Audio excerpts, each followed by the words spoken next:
Assalamualaikum warahmatullahi wabarakatuh. Saya perwakilan dari kelompok 2 izin mempresentasikan hasil presentasi atau hasil survei kami, hasil wawancara kami, hasil riset kami terhadap komunitas Baju Bening. Yang pertama, sebelum masuk pembahasan atau poin-poin pembahasan, izinkan saya memperkenalkan anggota kelompok saya. Yang pertama ada Sugara dengan NIM 20.019-111, ada Agus Purnomo dengan NIM 20.019-114, ada saya sendiri Cesario Joni Nugroho dengan NIM 20.019-051, dan yang terakhir ada Kenny Febriani dengan NIM 20.019-063. Selanjutnya kita masuk dalam poin pembahasan deskripsi teknologi, penemu teknologi, cara kerja teknologi, SPAH dan elektrolisasi termasuk green teknologi, dan pemanfaatan teknologi, kelemahan atau batasan teknologi, yang terakhir ada inovasi ke depan. Dan selanjutnya komunitas Banyu Bening. Komunitas Banyu Bening yang berada di Sleman adalah kelompok masyarakat di Kabupaten Sleman, Yogyakarta yang berdedikasi terhadap pengolahan dan pemanfaatan air hujan secara berkelanjutan. Komunitas ini didirikan pada tahun 2008 oleh Ibu Sri Wahyuningsih. Teknologi yang digunakan oleh komunitas ini dalam pengolahan air hujan adalah gamma rain filter dan proses elektrolisasi. Baik, pada slide selanjutnya ada deskripsi teknologi gamma rain filter. Gamma rain filter merupakan sistem pemanenan air hujan yang dikembangkan oleh PT Gamma Inovasi Berdikari, sebuah perusahaan rintisan yang berbasis Yogyakarta, Indonesia. Sistem ini dirancang untuk dapat menghasilkan air hujan yang bersih dan aman untuk digunakan di berbagai keperluan, termasuk minum, memasak, mandi, dan irigasi pertanian. Slide selanjutnya masuk ke elektrolisasi. Proses elektrolisis air alkali adalah proses pemisahan air menjadi hidrogen dan oksigen menggunakan arus listrik. Proses ini terjadi ketika air dilewatkan melalui elektroda, yaitu dua logam yang ditempatkan di dalam air. Elektroda tersebut dihubungkan dengan sumber arus listrik. Pada proses elektrolisis air alkali, air mengalami ionisasi, yaitu proses pemisahan molekul air menjadi ion-ionnya. Ion-ion tersebut kemudian tertarik ke elektroda yang bermuatan listrik berlawanan. Slide selanjutnya akan dibacakan oleh teman saya. Waktu dan tempat saya persilahkan.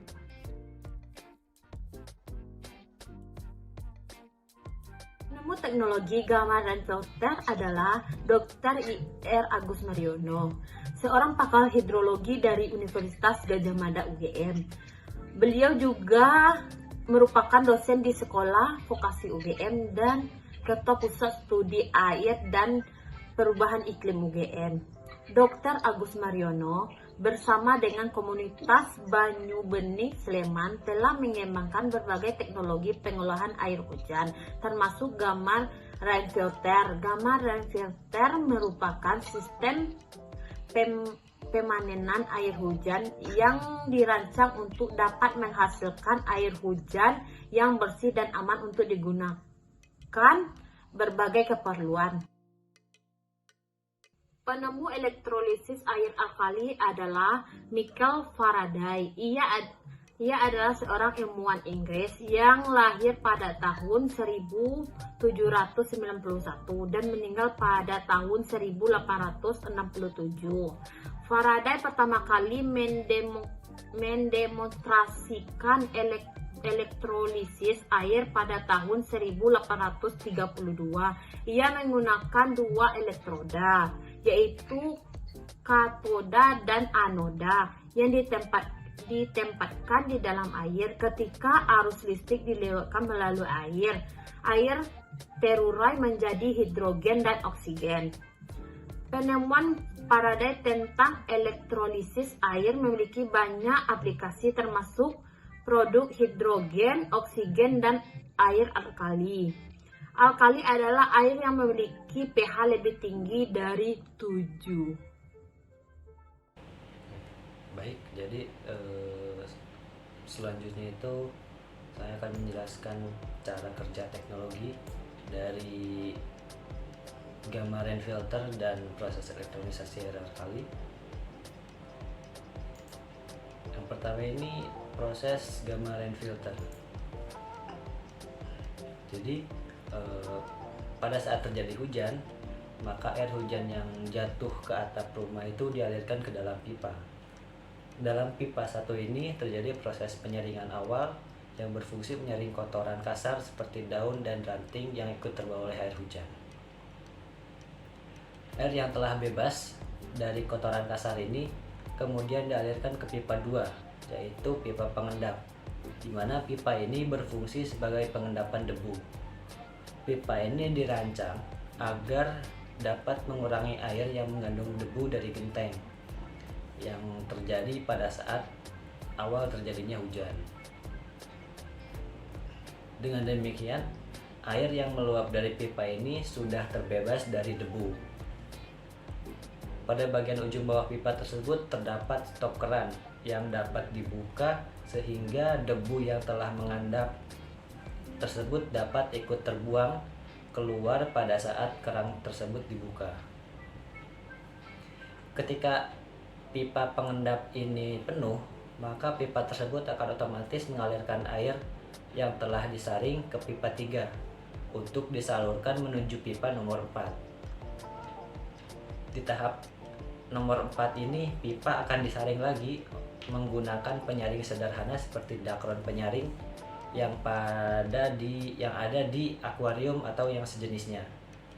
Penyaring ini memastikan bahwa hanya air yang bersih yang dapat masuk ke dalam tandon. Sebelum memasuki tandon, terdapat penutup keran sehingga apabila air hujan tidak ingin dimasukkan ke dalam tandon, maka keran tersebut dapat ditutup sehingga air hujan akan otomatis terbuang. Apabila keran tersebut dibuka, maka air akan melewati penyaring untuk ditampung di dalam tandon.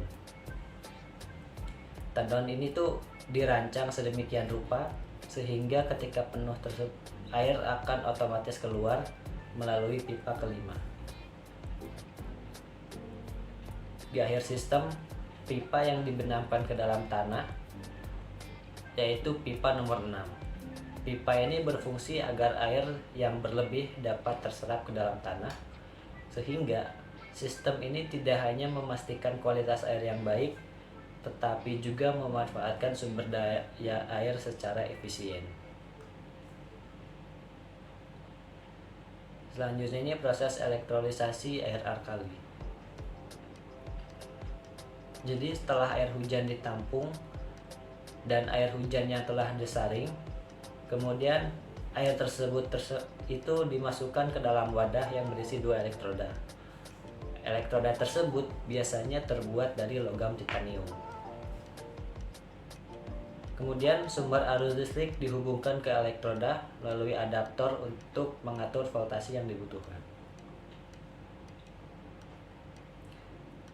Setelah sumber listrik dihubungkan, maka air hujan akan terurai menjadi ion-ionnya. Ion-ion tersebut kemudian tertarik ke elektroda yang bermuatan listrik berlawanan. Untuk ion H+ atau ion hidrogen tertarik ke katoda negatif. Ion H+ kemudian bergabung dengan elektron dari katoda untuk memberikan molekul hidrogen atau H2. Sementara ion H negatif atau ion hidroksida tertarik ke anoda atau kutub positif, sehingga ion OH negatif kemudian kehilangan elektron ke anoda untuk membentuk molekul oksigen.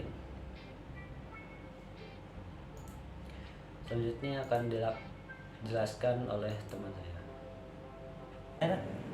Baik, slide selanjutnya itu masuk ke green teknologi pengolahan air hujan. Kenapa pengolahan air hujan termasuk green teknologi? Karena pengolahan air hujan menggunakan teknologi ramah lingkungan dan berkelanjutan.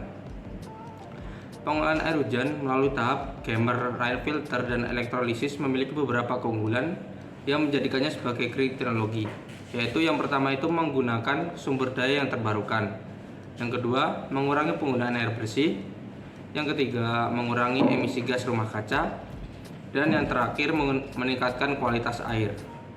Selain itu, pengolahan air hujan melalui tahap Gamma Rain Filter dan elektrolisis juga memiliki beberapa manfaat lain, yaitu meningkatkan ketahanan air dan meningkatkan keamanan air. Kemudian manfaat bagi lingkungan dan masyarakat. Yang pertama, manfaat bagi lingkungan, yaitu mengurangi banjir. Air hujan yang dikumpulkan dapat mengurangi jumlah air yang mengalir di permukaan tanah, sehingga dapat mengurangi resiko banjir. Yang kedua, dapat meningkatkan kualitas air, yang dimana pengolahan air hujan dapat meningkatkan kualitas air, sehingga dapat mengurangi polusi air. Dan yang ketiga itu menjaga kelestarian air tanah. Air hujan yang dikumpulkan dapat membantu menjaga kelestarian air tanah, terutama di daerah yang memiliki cadangan air tanah yang terbatas. Yang kedua, manfaat bagi masyarakat, yaitu meningkatkan ketersediaan air bersih, yang dimana pengolahan air hujan dapat menjadi sumber air bersih alternatif, terutama di daerah yang mengalami kekurangan air bersih. Yang kedua itu menghemat biaya air. Pengolahan air hujan dapat menghemat biaya air, terutama untuk keperluan rumah tangga dan pertanian. Dan yang terakhir yaitu meningkatkan ketahanan air. Pengolahan air hujan dapat meningkatkan ketahanan air terhadap perubahan iklim, karena air hujan tidak perlu diangkut dari sumber air yang jauh. Kemudian yang selanjutnya itu kelemahan teknologi. Kelemahan teknologi pada Gamma Rain Filter yaitu biaya yang relatif tinggi, karena pada sistem Gamma Rain Filter itu banyak teknologi yang mahal, terutama untuk sistem yang berkapasitas besar. Yang kedua itu memerlukan perawatan yang rutin, karena sistem Gamma Rain Filter memerlukan perawatan yang rutin seperti pembersihan filter dan penggantian elektroda. Dan yang terakhir membutuhkan tempat yang luas untuk menempatkan tandon air dan pipa yang digunakan pada Gamma Rain Filter. Kemudian kelemahan teknologi pada proses elektrolisasi. Yang pertama itu memerlukan perawatan yang rutin juga, karena sistem elektrolisasi air hujan memerlukan perawatan yang rutin seperti pembersihan elektroda dan penggantian elektrolit. Yang kedua itu proses elektrolisasi memerlukan waktu yang lama, 24 jam atau lebih. Yang ketiga itu hanya bisa menggunakan air hujan untuk mencegah terjadinya karat pada komponen hujan. Kemudian selanjutnya itu inovasi teknologi. Yang pertama itu pengembangan produk berbahan dasar air hujan. Air hujan dapat digunakan untuk menghasilkan berbagai macam produk seperti air alkali, pupuk cair, sabun cuci, dan sabun mandi. Yang kedua itu improve teknologi. Alat yang digunakan saat ini masih belum memiliki sensor-sensor penunjang seperti sensor pH air dan sensor ppm meter yang dapat terintegrasi bersama alat elektrolit. Sekian dari kelompok kami, kurang lebihnya mohon maaf. Wassalamualaikum warahmatullahi wabarakatuh.